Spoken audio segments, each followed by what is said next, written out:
Hello everybody, my name is Aceface. I have in previous videos discussed about finding relatively cheap T5 Abyss fits, and one of those I've came up with is a test here. It's not going to be the most efficient out of all T5s, I'd say, by far the most efficient. It's going to be probably a pretty long completion time, and then also I think that this fit is going to not be so efficient in terms of the filament type because this is made to do electrical sites. But this is a Gila fit I wanted to share with you guys that costs about 600 million ISK, so it's not a really expensive ship, and it hopefully will be able to do the T5 electrics. It's got a ton of tank. The main thing here is if we're going to be able to do or complete the sites in a timely fashion. That's the main question here. But we're focusing a lot on our capacitor. We are using the Pith X type large shield booster to fuel this whole setup. Really powerful shield booster. Dual multispectrums. We've got a shield boost amplifier here. Then we've got some thermal and EM rigs here just to give some extra resists. And then we've also got a solidifier just to give some extra shield boosting. So you see our capacitor is not stable, but it will be in the electrical side, and it will actually be by quite a big margin, about 20 gigajoules plus. So we should hopefully not have any troubles with newts, because previously I tried to use a Gila in T5 gammas, hybrid style, completely neutered out. Here, hopefully, we'll not have any issues whatsoever, but we can never know for sure. We have to test this out first. So let's buy all the items here. Test server. My character right now is positioned in L5 mission systems. Recently, I've been doing L5 missions quite a lot. I've become quite fond of it. So we're going to be doing this on the test server. Usually the cheaper fits, I like to do them on Tranquility just because I get some actual ISK from doing the test. But it is nice to be a bit more in a relaxed fashion on the test server, though. We can actually use, which skin should we use? Should we use the Abyssal Dark Field? I think this one's pretty cool, actually. Use this one, and then we'll go for Chaotic Electrical Filaments. So the point here is just that we're trying to find an as easy entry point as possible for the T5s. That's the main thing. It's not be the most efficient one. I can imagine like a T4 hybrid Gila that I use for T4 Firestorms could perhaps earn more ISK than this, because the filament cost is basically close to nothing, and you're going to be doing the sites a lot quicker than this, so you might even earn more ISK there. But I want to see if it's able to survive the T5 electrics. That's the main point here. Now, whether or not it's a viable option, that's not the question here. I just want to see if we can find the easiest entry point to the T5 electrics, or the T5 sites in general. Move this to DPS and move this to tanky. So this fit is not requiring any implants. My character here does not have any implants in, so just something to keep in mind. This is not made to use any implants, because sometimes I make fits that are made to use implants. This one is made to be on the cheaper side. If you want to check the exact price, we can check it right here. If we go here, copy to clipboard, then we go on Eve Appraisal. On Eve Appraisal, then we see here that the sell value is 700 million ISK and the buy value is 630 million ISK. So just below 700 million ISK. So it's a little bit more expensive than 600 million, unfortunately. I was looking in the Pith app and it said 600 million there, so that's why I was a bit misled there.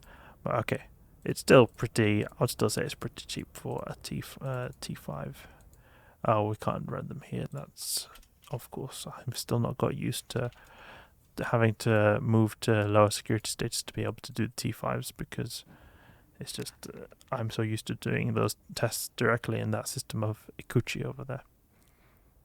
You know, there is a way to get more tank on this ship and also better capacitor. You can actually replace this multispectrum with another shield boost amplifier. The thing is, I always think that it's a good idea to have more buffer if you can help it, because it's going to help against wrecking shots. And it's also going to buff your passive tank. So you get a lot of hidden benefits from increasing your buffer by giving more resists. So that's why I went with it. Otherwise, if you want to get more tank and less capacitor use, then you can actually opt in for a single multispectrum and go for the shield boost amplifier. Okay, let's lock these guys up. So my question here is not about the tank. I'm pretty sure the tank will be enough. My question, however, is will we have enough DPS? Because, I mean, we've not got the most amount of DPS over here. 587 with the Imperial Navy, and then we'll have a little bit, like over 600, something like that, with the Tech 2s. The reason I'm going with the navies here is because they're tankier, so if these battle rogue drone battle cruisers decide to engage them, which they often do, less likely that they'll get destroyed. Oh, we should not be using our shield booster so carelessly when we're in the orange cloud. Oh, look at that Pith X-type large shield booster. Look at that. That's what I'm talking about. You see that?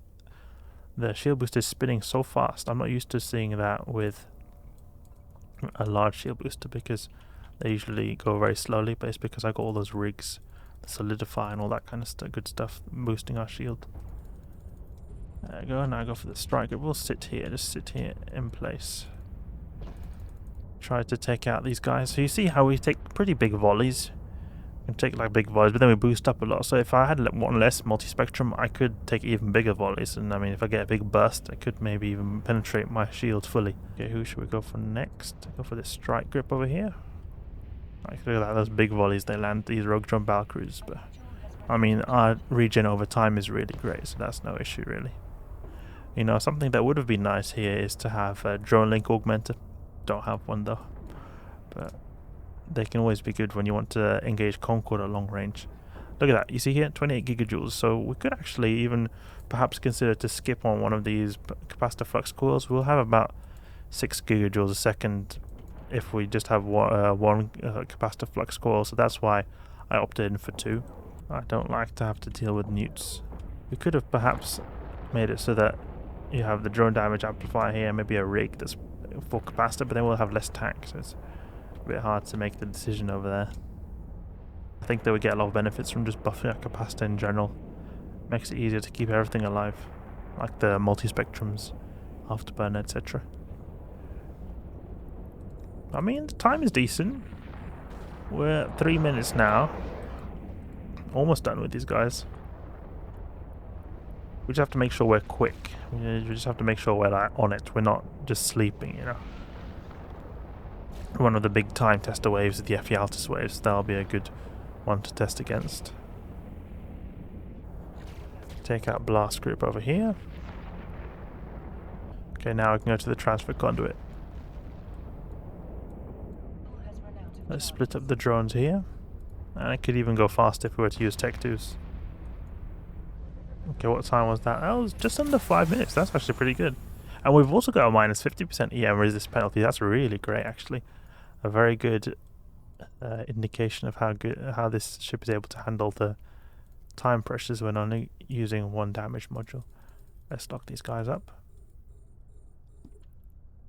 Engage Lucid Deep Watcher. So now we have a bit more DPS. See here, 616. Still not a whole lot, but it's something. And just orbit here. The gate. And get through these guys. Lucid Deep Watchers do take quite a bit of time to do, so they're not the quickest type of waves. That's also another good benchmark for time.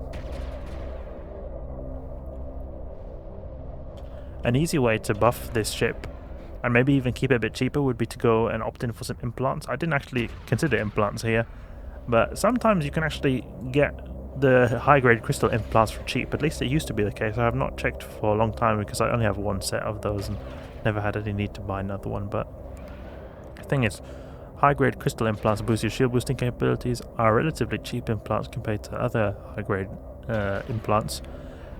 So you could actually perhaps downgrade some of the modules in the ship and opt in for better implants. Something you can also do. And the great thing about being heavy on your implants is that you don't have to worry as much about losing it all to abyssal gankers, since they are unlikely to get your implants. It's possible that they can kill you. They sometimes do have smart bombs, but less likely. I've never been in an encounter where they managed to get my pod or tried to get my pod. This type of abyss site is also a bit easier than the gamma sites, because in the gamma sites their shields are buffed. Here nothing in terms of their HP is buffed. Soon the last deep watch is down. That was pretty quick here. Only 1 minute left in terms of getting a 5-minute average per room. I think we'll be able to do that. 5-minute average per room seems possible. Okay, let's recall the drones. There we go. Next room. So we finished that room in just under 5 minutes. And that was pretty cool. Lucid Deep Watcher Wave in -50%. Triple one as well. We've got the Edencom waves. This is a pretty easy Edencom wave. Because there's not any marshals, just Thunderchild Disparu troops. Go for the... oh, look at that. That took a ton of damage. Skybreaker Disparu needs to be dispatched. We do take a bit of EM damage by the Edencom guys. And we do have pretty low EM resist because of the electrical side, but it shouldn't be too bad. I want to take out all these Edencoms because these guys are going to do damage to our drones because it just attaches to them, or the latch-on mechanic from the Vorton projectors is just going to do so much damage to my drones. I've many times had that. I've got a drone set with a Gila and just completely annihilated by Edencom, a mass Edencom wave. Here there was not a whole lot of Edencom people, mainly Concorde frigates actually. Oh, we're taking some damage now from those little frigates. Recall them. Okay, we almost completed this wave and it was very quick as well. 3 minutes basically completing this wave. Super easy, really great. This Gila feels pretty solid actually. We both did a time test and also took a lot of incoming damage from the Edencom waves here and a bunch of Baroque Drum Power Cruisers before. Overall feels like a very solid fare actually. Not too expensive. Good entry level for T5. Could also be like a very good way to like work your way up. So you start off in T5 like this, and then slowly but surely as you get more ISK, you go and get better and better modules, so then you can have more damage modules, then you're able to farm it more. Eventually you're maybe able to even do the different types of filaments that are maybe a bit more even profitable.